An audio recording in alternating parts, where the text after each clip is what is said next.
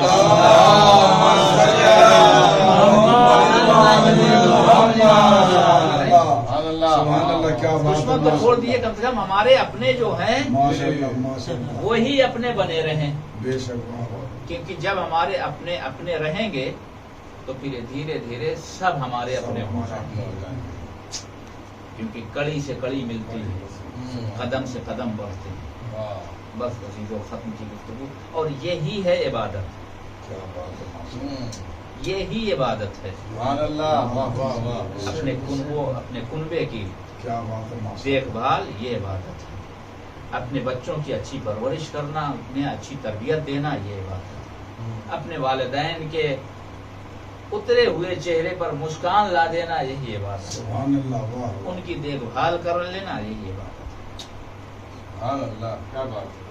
انشاءاللہ پھر کبھی وقت ملا تو یہ مضمون بہت وسیع ہے لیکن دامن وقت تنگ ہے، انشاءاللہ پھر کبھی وقت ملا تو آپ سے مدد کیا جائے گا۔ لیکن یہ سب ہمیں دیکھیے، ہم نے کربلا کو پکڑا ہے، بھائی کربلا ہے نا ہمارے پاس، اس میں کیا نہیں ہے، ہمارے لیے عبرت بھی ہے، ہمارے لیے ہدایت بھی ہے، ہمارے لیے غموں کا مداوع بھی ہے، سب ہے اس میں۔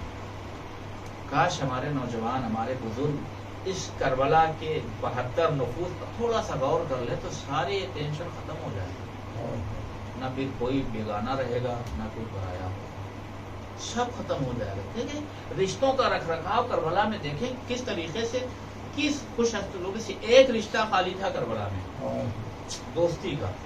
امام حسین نے حبیب کو کوفے سے بلا کے وہ بھی پورا کر دیا، حبیب آؤ، یہ دوستی کا رشتہ، کھانا خالی تھا، خط بھیج کے کوفے سے کربلا بلا لیا، اور حبیب کا کوفے سے کربلا آ کے امام حسین پر اپنی جان کو قربان کر کے یہ پیغام دینا ہے کہ دیکھو دوستی کرنا تو ایسی کرنا،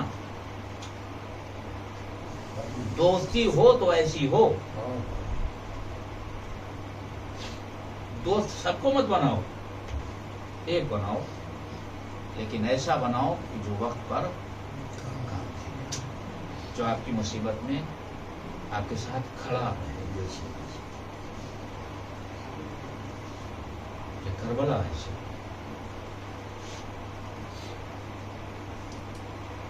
کربلا میں آپ دیکھیں کہ غلام غلام نہیں رہا، دوست بن گئے۔ امام کے انصار شب عاشور جیسے امام نے پرکھا اپنے اصحاب کو، کسی نے نہیں پرکھا، نہ اس سے پہلے نہ اس کے بعد، کسوٹی بنا دی امام، چراغ بجھا دیا۔ ہم عمل کیوں کرتے ہیں، نماز کیوں پڑھتے ہیں، خیر و خیرات کیوں کرتے ہیں؟ جنت کے لیے، مرنے کے بعد ہمارا ٹھکانہ جنت ہے۔ کربلا میں امام حسین نے اپنے اصحاب سے کہا جاؤ چلے جاؤ، جاؤ چلے جاؤ، اگر یوں نہیں جاتے شرم آتی چراغ بجھاتا ہوں، پھر بھی کوئی نہیں گیا۔ امام نے کہا اچھا ہے کام کرو، اکیلے نہ جاؤ، ہمارے اہل حرم سے کسی کا ایک کا ہاتھ پکڑو، اس کو اپنے ساتھ لے کے جاؤ، کیونکہ یہ میرے خون کے پیاسے ہیں اور کسی کے نہیں۔ کوئی نہیں اٹھا۔ امام نے کہا اچھا شاید تم یہ سوچ کے نہیں جا رہے ہو کہ اگر ہم نے حسین کا ساتھ چھوڑا تو پھر جنت ہم سے دور ہو جائے گی. امام نے کہا کہ میں حسین، میرے نانا نے مجھے جنت کے جوانوں کا سردار بنایا ہے، میں ضمانت لیتا ہوں تمہیں جنت ملے گی، چلے جاؤ. کوئی نہیں گیا، چراغ چلایا تو اتنے ہی تھے جتنے تھے، اور سب نے ایک زبان ہو کے کہا فرزند رسول ہم کسی جنت کو نہیں جانتے، ہماری جنت آپ کے قدموں میں ہے، آپ کے پاس ہے. پھر امام نے رو کے کہا تھا جیسے صحابی مجھے ملے نہ میرے نانا کو ملے، نہ میرے بابا کو ملے، نہ میرے بھائی حسن. جس کے ایسے اصحاب ہوں کیوں نہ فخر کرے. لیکن روز عاشور ہر صحابی کو حسین بلاتا رہا، اینا اینا مسلم ابن اوسجا، اینا اینا حبیب، اینا اینا زہیر. اے مسلم ابن اوسجا کہاں ہو، آؤ حسین کی غربت دیکھو. اے حبیب ابن مظاہر آؤ اپنے دوست کی غربت دیکھو. اللہ اکبر.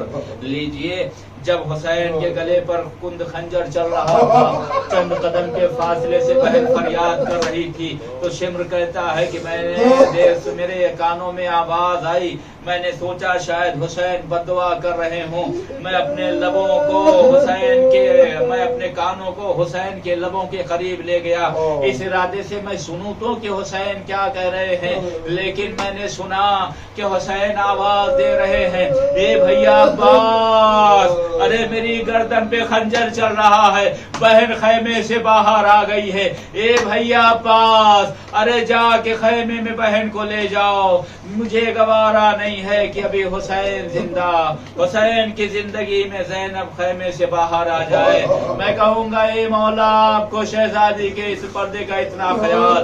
ارے شام غریبہ کے دیکھیے وہی علی کی بیٹی زینب بے مخنا و بے چادر جلے ہوئے خیمے کی راکھ پر پہرا دے رہی ہے. یا غربتا و مصیبتا وسیعلم الذین ظلموا ایام القلب وینقلبون انا للہ و انا الیہ راجعون بذنب قضائہ و تسلیما لامرہ. اللہم بحق زہرا و ابیہا بوالہا و بنیہا و سر مستودعیہا. پروردگار ہماری اس عظیم عبادت کو قبول فرما. پروردگار جتنے بھی عزادار یہاں پہ تشریف فرما ان کی جائز حاجتوں کو پورا فرما. پروردگار جہاں جہاں مشیان حیدر قرار ان کی جان و مال تصاور کی حفاظت فرما. پروردگار تجھے واسطہ محمد و آل محمد کا آج شب جمعہ شب مغفرت. پروردگار ہمارے مرحومین کی گناہوں کی مغفرت فرما. پروردگار ان کے قوموں پر اپنی رحمت برکت نازل فرما. پروردگار ہمارے مرحومین کو جوار معصومین میں جگہ عنایت فرما. پروردگار تجھے واسطہ محمد و آل محمد کو سے بھر چکی اپنی آخری حجت منتقم خون حسین امام عصر کے ظہور میں تعجیل فرما، اور ہم سب کو ان کے ناصر و شمار فرما. فتقبل منا انک انت السمیع العلیم. آپ حضرات سے گزارش ہے کہ ایک مرتبہ سورہ الحمد اور تین مرتبہ سورہ قل اللہ کی تلاوت فرما کے تمام ارواح مومنین مومنات شیعہ میں برقرار کو سال کرتے ہیں. یا حسین یا حسین یا حسین یا حسین یا حسین یا حسین یا حسین یا حسین. غازی کہاں ہو تیری جاگیر سے چل پڑا قافلہ میرے غازی کہاں ہو تیری جاگیر سے چل پڑا قافلہ میرے غازی کہاں ہو.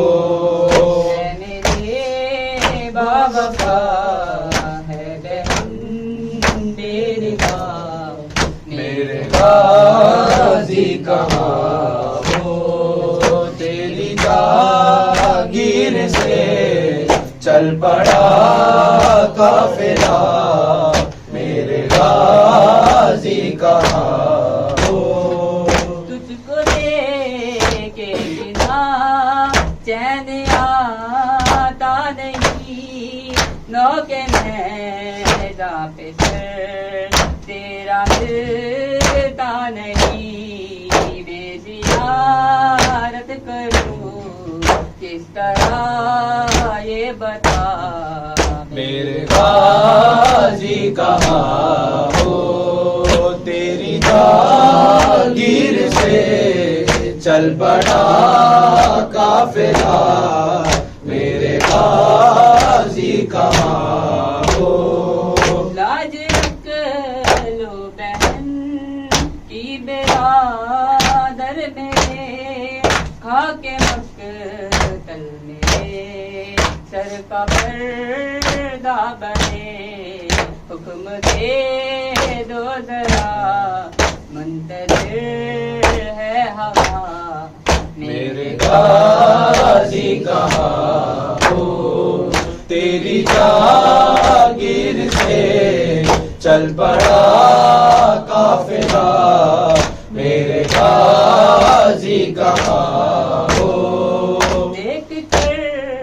بہن کو دست میں ننگ کر کیا حیا گئی چھپ گئے ہو کدھر خود چلی آؤ گی تم بتا دو ذرا میرے غازی کہاں ہو تیری جاگیر سے چل پڑا قافلہ میرے غازی کہاں ہو وہ تیری لاڈلی وہ سکینہ تیری چلتے نا کیسے سب خاک پر گر گئی دیکھتی رہ گئی وہ سورے القمہ میرے غازی کہاں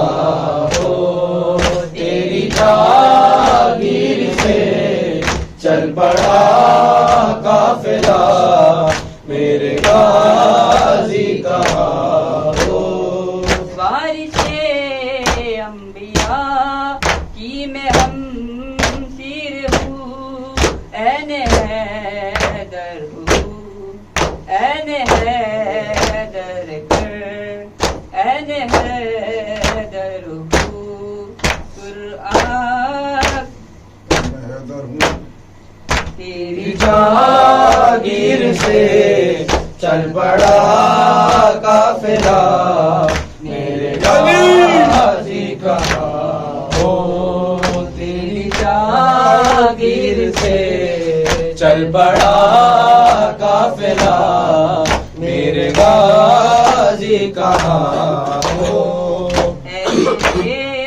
بابا کا ہے بہن میری ماں میرے غازی کہاں ہو تیری جاگیر سے چل پڑا قافلہ میرے غازی کہاں ہو حسین حسین حسین حسین حسین حسین حسین حسین حسین حسین حسین حسین حسین حسین حسین حسین